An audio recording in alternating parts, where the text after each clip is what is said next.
we have already understood the physical resources and its importance.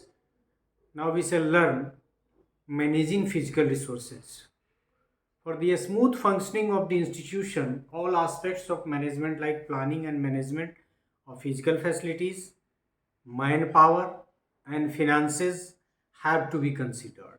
Obvious है कि financial management, human resource management and physical facilities का management करके ही हम institution को enrich कर सकते हैं और उससे ज़्यादा बेनिफिट प्राप्त कर सकते हैं.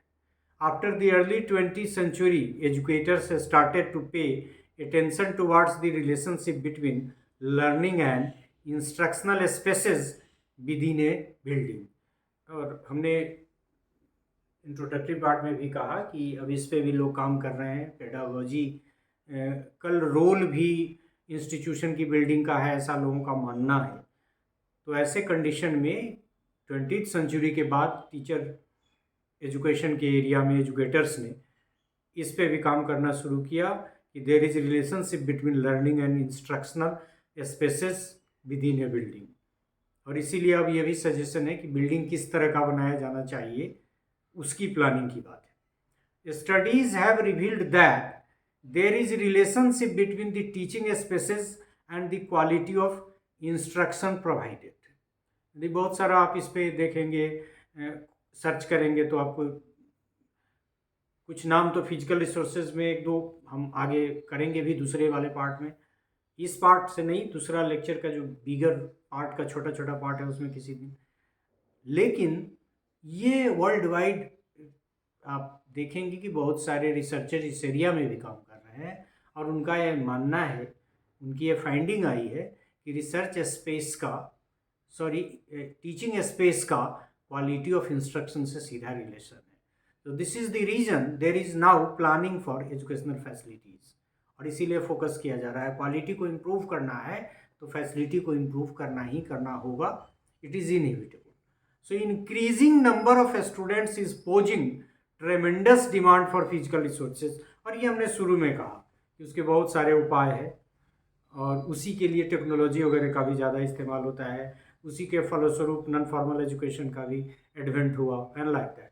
Due to this space and physical resources demand, the educational planners and administrators are feeling pressure and challenges in managing this system. और फिजिकल रिसोर्स को बिना एक्सपैंड किए हुए यदि आपके एजुकेशन प्राप्त करने वाले लोगों की संख्या बढ़ रही है तो it is very difficult to manage and that is why it has become a very important topic of discussion and research.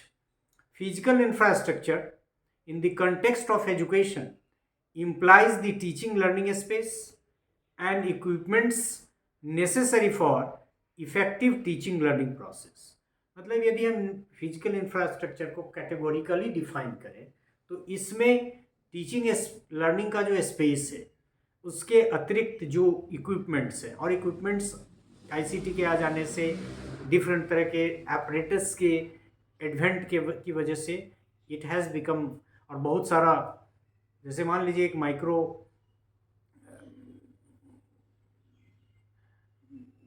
Lens वगैरह का लेना है या फिर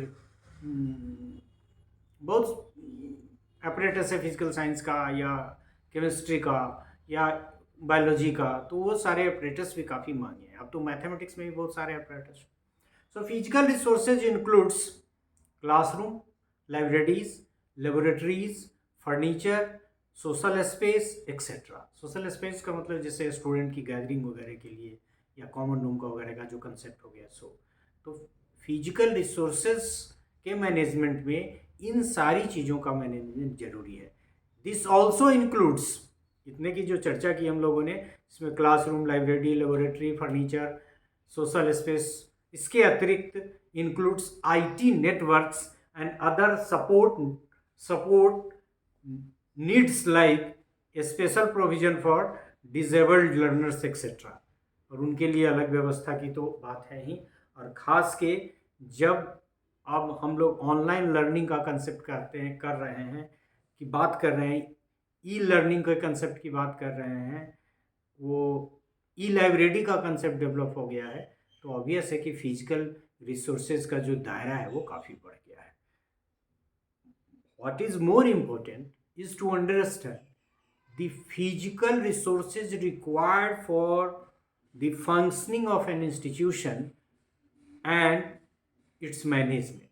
So management, supplying of physical resources, having of physical resources, and managing properly physical resources have become a hot topic of study, especially in the management of educational management part of our education as a concept. So we learn managing physical resources और physical resources के मुख्य अवयव कौन कौन हैं उनकी हम लोग चर्चा की, और वो मैनेज करना क्यों ज़रूरी है, क्योंकि रिसर्च ये मानता है कि बिना उसके मैनेज किए बेटर एजुकेशन प्रोवाइड नहीं की जा सकती है. So thank you for this part.